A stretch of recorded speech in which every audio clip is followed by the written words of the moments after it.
आप देख रहे हैं नेट्रिक न्यूज, साहस सच कहने का। 2019 के लोकसभा चुनाव से पहले 3 बड़े राज्यों में कांग्रेस का पलड़ा भारी दिखाई दे रहा है। रुझानों में मध्य प्रदेश, छत्तीसगढ़ और राजस्थान में कांग्रेस बहुमत की ओर है। इससे कांग्रेस नेतृत्व काफी खुश है, लेकिन वो फाइनल नतीजों का इंतजार कर रही है। इसी को लेकर हमारे संवाददाता देवनाथ पांडे ने कांग्रेस के प्रवक्ताओं से बातचीत की। आइए जानते हैं उनका इस बारे में क्या कहना है।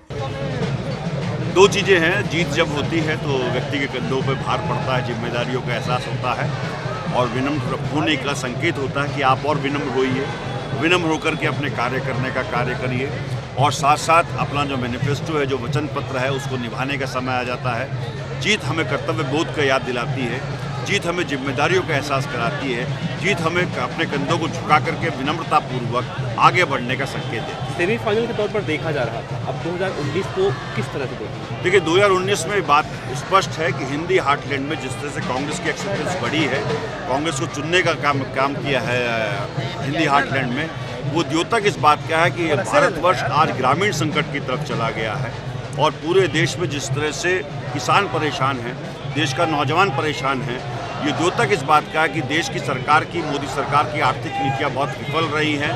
पेट्रोल डीजल की कीमतों से लोग परेशान हैं, खाद्य जिनसों के जो खाने का सामान है उसकी कीमतें बढ़ती चलाई जाती हैं, चाहे वो चीनी हो, अरहर की दाल हो, चावल हो, गेहूं का आटा हो, सब चीज़ों के दाम बढ़ते चले जा रहे हैं, जो चिंता का विषय है। साथ बातचीत करने के लिए मौजूद हैं कांग्रेस के नेता जगदीश शर्मा जी।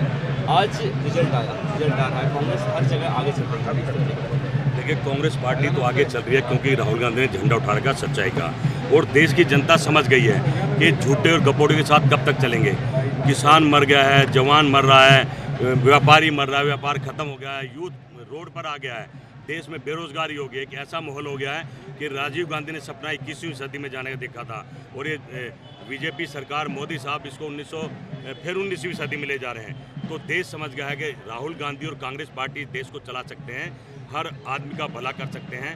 तो इसी तरह से अब देश ने मोदी और झूठ को नकार दिया है। क्या लगता है जो हिंदुत्व का झंडा उठाया गया था कांग्रेस की तरफ से, वो कहीं ना कहीं फायदेमंद साबित हुआ? देखिए, कांग्रेस पार्टी तो सबको साथ लेके चलती है और अच्छी बात है कि हिंदू का भी राहुल जी ने हमेशा झंडा उठाया है। मंदिर गए हैं, मस्जिद गए हैं, गुरुद्वारे गए हैं, चर्च गए हैं, क्योंकि हम सब भारतीय हैं, हम हिंदुस्तानी हैं, हम देश का बंटवारा नहीं चाहते, हम जात बिरादरी में झगड़े नहीं चाहते, हम मंदिरों को तोड़ना नहीं चाहते, हम भगवानों को लड़वाना नहीं चाहते। आज तो इन्होंने भगवान भी दलित बना दिए हैं। ममता जी कह रही है दुर्गा मेरी है और दलित कह रहे, दलित भाई कह रहे हनुमान मेरा है। ये इस सरकार ने एक बहुत घटिया और घिनौना काम करा है, भगवानों में भी घुट करा दिया। इनका ये विकास है, हम इस तरह के विकास में विश्वास नहीं रखते हैं। हम लोगों की सेवा करने में और देश के काम करने में, युवाओं को आगे बढ़ाने में, देश को 21वीं सदी में ले जाने में राहुल गांधी जी विश्वास करते हैं और आज पूरा देश राहुल जी के साथ है। और 5 राज्यों के चुनाव को सेमीफाइनल के तौर पर देखा जा रहा था 2019 में पास किया। अब किस तरह से देखते हो 2019 में कांग्रेस क्या प्रदर्शन करेगी? देखिए, कांग्रेस प्रदर्शन नहीं करती, प्रदर्शन करती है देश की जनता। कांग्रेस तो सेवा करती है। अब लोग समझ गए हैं कि 70 साल राज करने वाली कांग्रेस इस देश को समझती है, चला सकती है, लोगों का भला कर सकती है। झूठे और गपोड़ियों से देश नहीं चलने वाला। तो देश की जनता, हमारे प्रधानमंत्री जी ने कहा था कि झोला उठा के चल दूंगा। राहुल गांधी झोले को भी चेक करेंगे कि देश का राफेल उफेल ले तो नहीं जा रहे हैं, इतनी जल्दी जाने नहीं देंगे। मुझे भी ईडी ने बहुत तंग करा। उसी कुर्सी पर बड़े बड़े नेता और पता नहीं कौन कौन लोग बैठने वाले हैं 4 महीने के बाद। जो देश का घपला माल लूटा है वो सब वहाँ आएगा। हम तो सच्चे लोग थे, फिर बाहर आ गए। हम डरने और घबराने वाले नहीं हैं, हम सच्चाई के साथ मैदान में अड़े रहेंगे। आपके घर पे भी छापेमारी हुई है, प्रवर्तन ने छापेमारी की है, क्या कुछ निकल कर? मेरे घर में, मेरी सिस्टर के यहाँ, मेरे भाइयों का, मेरे नया घर, मेरा पुराना घर, मेरा ऑफिस, हर जगह छापेमारी करी। रॉबर्ट साहब के यहाँ भी और 1-2 जगह, बेंगलोर, फरीदाबाद, कर्नाटक, कहाँ छापेमारी करी है, कुछ नहीं मिला। अब वो इस टाइम घबराए हुए हैं क्योंकि ज़मीन घोटाले में भी कुछ नहीं मिला।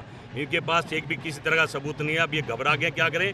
तो रॉबर्ट साहब को झूठे मुकदमे में फंसाना चाहते हैं। पूरा मेरे पे प्रेशर बनाया, पर मैं सच्चाई के साथ खड़ा था। मुझे पता है ये परिवार रॉबर्ट वाड्रा कभी कोई गलत काम नहीं करते हैं, ये देश भी जानता है। और इसी तरह से अब वो भंडारी के साथ जोड़ने जा रहे। भंडारी चोर होगा, रॉबर्ट वाड्रा उसे जानते भी नहीं है, ना कभी मिले हैं। अब ये ईडी और सरकार घबरा गई है, बुखलाहट में उल्टे सीधे काम कर रही है। इसका नतीजा 4 साल के बाद राहुल गांधी इनको बता देंगे कि सच क्या और झूठ क्या है। अच्छा, एक आखिरी सवाल करूँगा, 2019 में कितनी सीटें लाएंगे? 2019 में पूरी देश की जनता कांग्रेस को पूरे बहुमत से जिताएगी।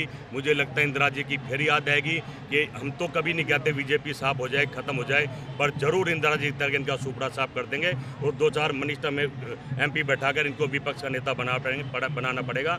इसी तरह का अब देश में माहौल बन गया। लेकिन बीजेपी तो कहती है कांग्रेस मुक्त भारत, आप कह रहे हैं बीजेपी को हम नहीं चाहते बीजेपी साफ हो जाए, लेकिन बीजेपी तो चीज़ कहती है कि कांग्रेस मुक्त भारत हो जाए।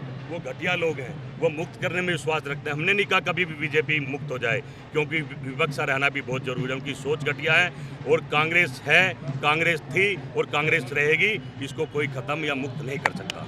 बिल्कुल, जिस तरह से 5 राज्यों के चुनाव के नतीजे आए हैं उससे कांग्रेस खेमे में खुशी की लहर दौड़ रही है और कांग्रेस के नेताओं का साफ तौर से कहना है कि 2019 के लोकसभा चुनाव में कांग्रेस पूरी तरह से सत्ता में वापसी कर रही है।